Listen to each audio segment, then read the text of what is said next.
Okay, Scorpio. So we have Temperance, the major arcana, and we have the Six of Cups. So Temperance is a lovely card. We see the angel here pouring the water without spilling the water between the two cups. One foot's dipped in the pond, another foot is on land. We are looking for the balance and for the integration of our spirit, of our physical sense, mental state, emotional state, everything. And we're trying to find the equilibrium. We're trying to find the moderate path to restore, and so that we feel healed and that we feel like our best self.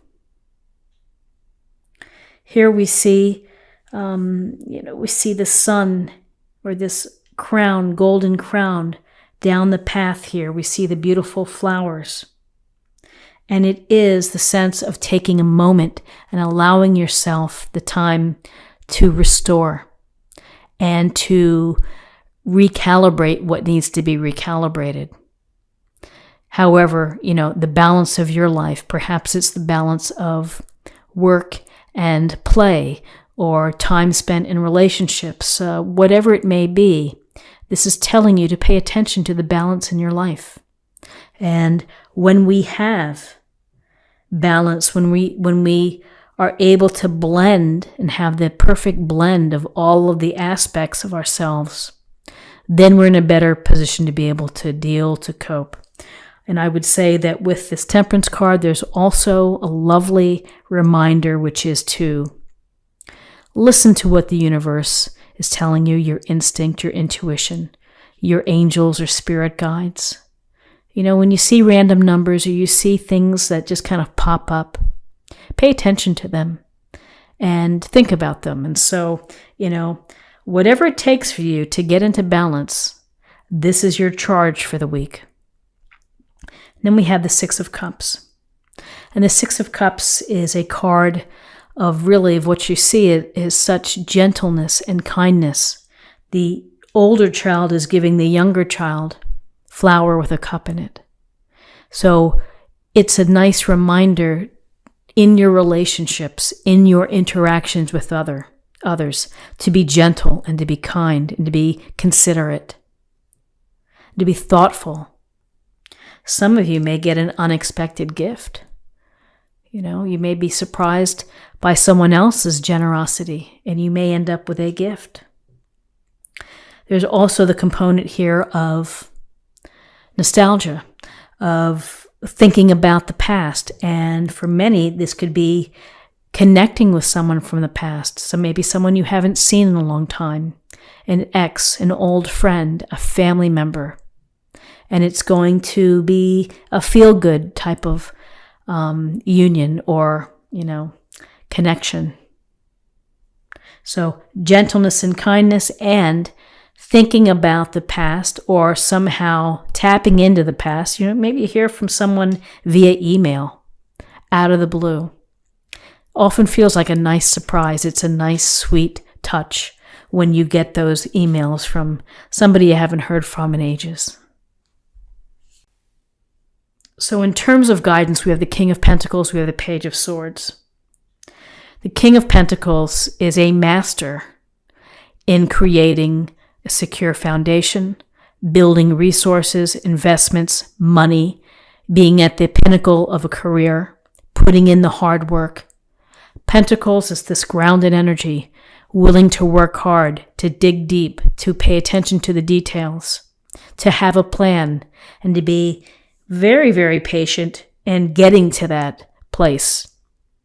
I'm going to work hard for as long as it takes in order to save up for whatever I'm saving up for, that great vacation or, the new giant television screen, whatever it may be.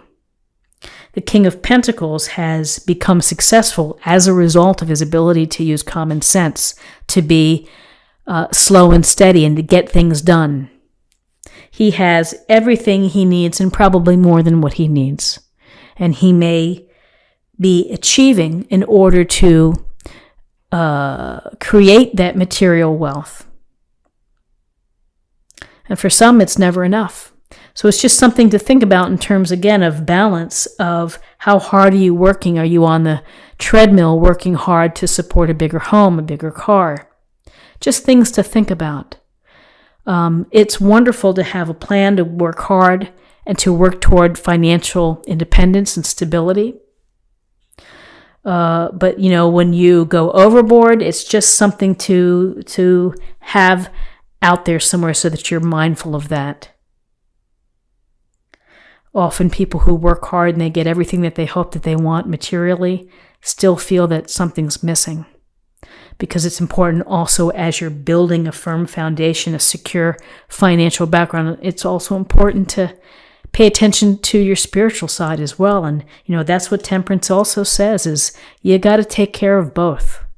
Physical, spiritual, mental, your emotional state.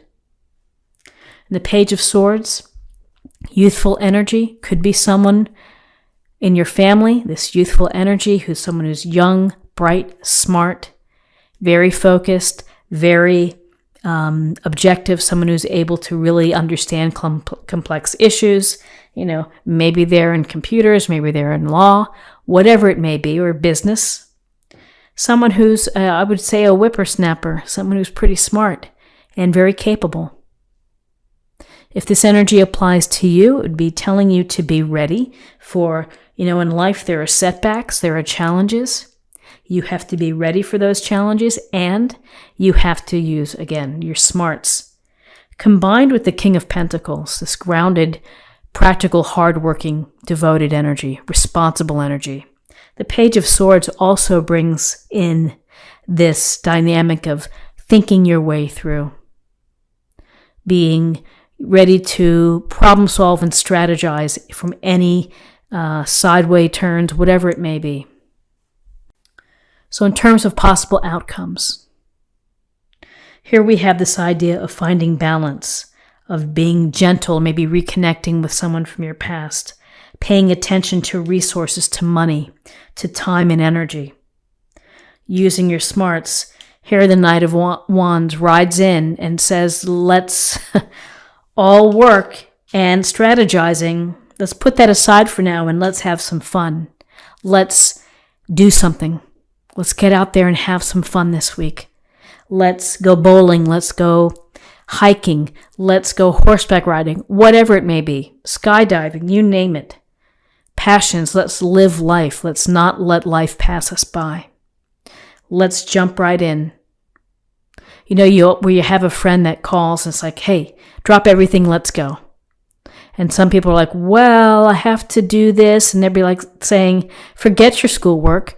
Forget your working on the weekend. Come on, let's go. You need to do this. You need to have some fun. And often that really works.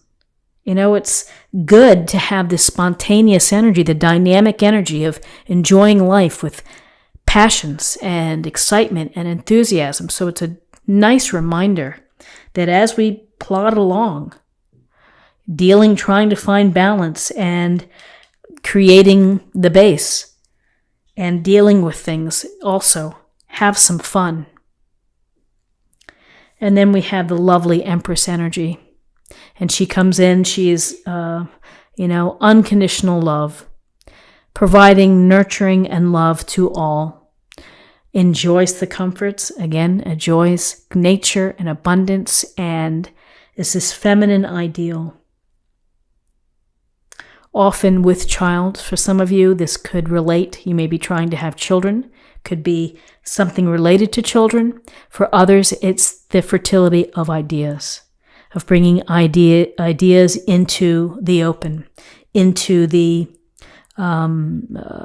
fruition, nurturing them, taking care of them, and then sharing them with the world. It's to be inspired. It's to enjoy the comfort of your life and the abundance, to be appreciative of the abundance around you. So I think that this is a pretty beautiful spread in terms of temperance, the Six of Cups, having some fun, and the Empress as well. Let's see what we have in terms of an affirmation for the week. Teacher. So everybody's a teacher. We all, when we share a little bit of ourselves, others can learn from you. People can learn from how you do something and be inspired. So we have some inspiration here with the Empress. But teachers are important because they do inspire us, and we do learn things. And so it's ironic, in my full-time job, I am a teacher, and I love teaching. I can't imagine doing anything other than teaching. So, everybody can teach, and everyone can look to someone else and learn something from them. So I think it's a lovely message for the week. And finally, let's choose a card for love. Love is all around you. There is love everywhere all the time. Simply acknowledge this as truth. So, love is present. Share your love. Receive the love.